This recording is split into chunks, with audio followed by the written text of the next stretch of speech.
नमस्कार, मैं हूं आपके साथ प्रमोद सिंह और आप देख रहे हैं टाइम्स उत्तराखंड। इस वक्त हम पवाली में मौजूद हैं और गंगोत्री से केदारनाथ के रूट में पवाली एक मुख्य पड़ाव पड़ता है। आप मेरे पीछे देख सकते हैं कि पवाली अपनी खूबसूरती, अपनी प्राकृतिक सौंदर्यता के लिए जाना जाता है और आजकल कांवड़ यात्रा चल रही है, सावन का महीना चल रहा है, सोमवार भी आज है, तो यहाँ पर बहुत सारे कांवड़ हैं। पूरा ये जो यहाँ का इलाका है वो कांवड़ों से भरा हुआ है। उनकी पूजा भी यहाँ पर, पूजा अर्चना भी चल रही है और यहाँ पर आप देख सकते हैं सिर्फ 5-6 मकान हैं और हर जगह कांवड़ भरे हुए हैं। रास्ते में हम जब पवाली आ रहे थे गुत्तू से, तो हर जगह हमें कांवड़ ही कांवड़ नज़र आए। तो इतनी बड़ी संख्या में लोग यहाँ पर कांवड़ इस रास्ते से पूरी करते हैं, क्योंकि अमूमन 2 दिन आपके बच जाते हैं अगर आप हरिद्वार से या गंगोत्री से पैदल मार्ग पर केदारनाथ निकलते हो। ये शॉर्टकट रास्ता है जो कि पवाली से त्रिजुगी नारायण और त्रिजुगी नारायण से सीधे सोनप्रयाग होते हुए, गौरीकुंड होते हुए केदारनाथ पहुंचते हैं। लेकिन यहाँ पर असुविधाओं का बहुत सारा मंजर आपको देखने को मिलेगा। यहाँ पर जो भी कांवड़ हैं, जब उन्होंने हमें देखा तो उन्होंने कहा कि आप मीडिया से हैं, आप यहाँ पर कुछ भी सुविधाएं हमें नज़र नहीं आ रही हैं। सरकार ने बड़े बड़े वादे किए हैं लेकिन ऐसा कुछ भी नहीं है। ना यहाँ पर कहीं मार्किंग है, ना यहाँ पर कहीं चिन्ह लगे हुए हैं कि ये रास्ता केदारनाथ को जाता है या यहाँ से आपको किस रास्ते पर जाना है। साथ ही यहाँ पर ना तो खाने की व्यवस्था है, ना रहने की व्यवस्था है। कुछ कांवड़ हमारे साथ मौजूद हैं, उनसे जानते हैं कि अब तक उनकी यात्रा कैसी रही और क्या कहना है उनका अब तक की यात्रा के बारे में। तो यहाँ पर बहुत सारे कांवड़ हमारे साथ मौजूद हैं। तो सबसे पहले आप सभी का स्वागत है। और अब तक की आपकी यात्रा कैसी रही? यात्रा तो जब हमारी ठीक रही। एक तो रोड टूटते हैं, चलो वो तो कोई परमात्मा की देन है, वो तो परमात्मा की देन है। रोड टूटते हैं यानी ठीक भी होते हैं, मगर पवाली में हमारे को रुकने की जगह है ना, वो कहीं भी सुविधा है नहीं है। धर्मशाला है वो टूटी फूटी पड़ी है, गवर्नमेंट कोई नहीं कर रही। हमने यानी कि इसकी कंप्लेंट, मैं 25-30 साल हो गए यानी कि यहाँ आप इसी रास्ते करते हूँ और साधु संत महात्मा भी इसी रास्ते से चलते।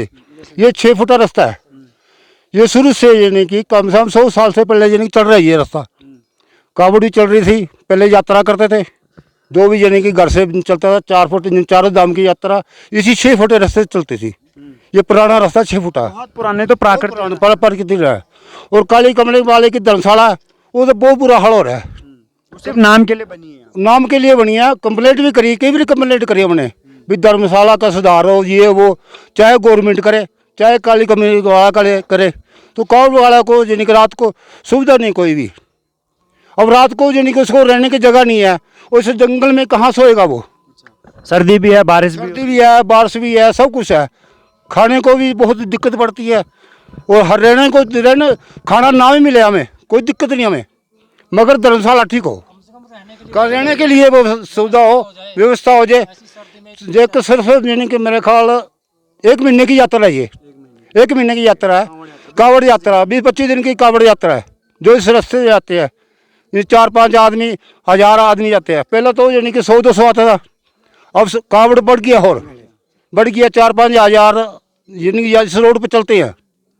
हमें यही है कि कावड़ों वालों को, और रात को कौन कहाँ सोएगा कहाँ नहीं सोएगा, बहुत बुरा हाल है। अभी तक आप गुत्तू के रास्ते आए, बीच में रास्ता कैसा था? रास्ता तो यानी कि ठीक ही था, बिल्कुल सारा ठीक था। जो टूटा फूटा हो तो परमात्मा की देन है, उसे भी हमने पार करा, सब कुछ पार करा, चाहे जैसे मर्जी मरे गले। क्योंकि कावड़िया तो यानी कि भगवान का, भोले शंकर का भक्त है, वो तो उसने तो चलना है, आएगा अपनी यानी कि आएगा, अपने कष्ट जेल के भी आएगा और केदारनाथ जल चढ़ाएगा। हम भी यानी कि हर साल यानी कि ओके केदारनाथ जल चढ़ाते हैं, तुंगनाथ भी जल चढ़ाया, अब मधवेश्वरी जल चढ़ाएंगे, सारे हर जगह जल चढ़ाते हैं, बूढ़ा केदार जल चढ़ाते हैं। सारी सुविधा यानी कि ठीक है। रोड तो यानी टूटते फूटे हो तो हर साल बन जाती है, हम गवर्नमेंट आप बढ़ाती है, हर साल यानी कि अच्छी सुविधा हो, हर साल रोड बन जाती है, टूटते बन जाते हैं। मगर जो पवाली में है ना, पवाली में ना तो उधर जा सकता है कोई कावड़िया, ना इधर जा सकता है। यहाँ पर रहने की सुविधा होनी चाहिए। पवाली की धर्मशाला ठीक होनी चाहिए, खाने पीने की व्यवस्था होनी चाहिए, बिस्तर होना चाहिए। सिर्फ ठीक नहीं है, 1 दिन की 15-20 दिन के लिए गवर्नमेंट यहाँ कम से कम कोई ना कोई सुविधा देने कर दे। बाकी और लोग भी हैं, आपसे जानना चाहेंगे आपकी अब तक की यात्रा कैसी रही? हमारी यात्रा अच्छी रही और हम कष्ट झेलते हुए यहाँ तक आ गए, लेकिन प्रशासन इस यात्रा के दौरान इन वैकल्पिक रास्तों पे कुछ चिन्ह तो बना दे। भोला रास्ते में भटक भी जाता है, पगडंडी अनेक आती हैं, लेकिन कम से कम कोई तीर का निशान, कोई ऐसा चिन्ह जिससे वो अपनी इसे मंजिल को आसान कर सके। और यहाँ पवाली पे यात्रियों के लिए, भोलों के लिए अच्छी व्यवस्था हो जाए, वैकल्पिक व्यवस्था यात्रा के दौरान हो जानी चाहिए। कम से कम रहने और खाने तक की सुविधा। हाँ, भोला खाने के लिए सहन कर लेगा, कम से कम छत जो छाया वो तो मिल जाए, उसे छत्र छाया कम से कम। बारिश से बचने के लिए, सर्दी से बचने के लिए कोई वैकल्पिक व्यवस्था बन जानी चाहिए यहाँ पे। और आप इनमें से आप कुछ कहना चाहेंगे? एक टावर लगना चाहिए। टावर, हाँ, टावर की सुविधा तो अब बहुत ज़्यादा बेहतर हो टावर की परेशानियाँ, फोन नहीं कर सकते किसी को। कांटेक्ट नहीं हो सकता। हाँ, तो मजबूरी है, कोई हादसा हो जा तो कहाँ बताएंगे। घर वालों को भी परेशानी रहती सभी को परेशानी है, घर वालों को भी। है। और आप कुछ कहना चाहेंगे?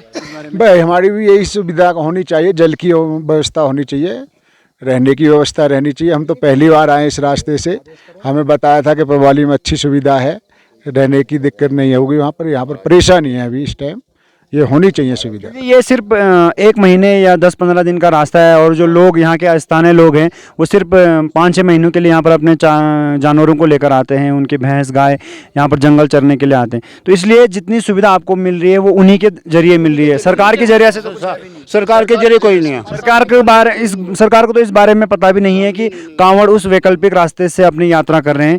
तो कहीं ना कहीं आक्रोश बहुत है, और होना भी चाहिए, क्योंकि ये एक वैकल्पिक रास्ता है। और जो भगवान शिव के भक्त हैं, केदारनाथ यहाँ से जल लेकर चलते हैं, जो गंगा जल होता है उसको चढ़ाने के लिए केदारनाथ जाते हैं।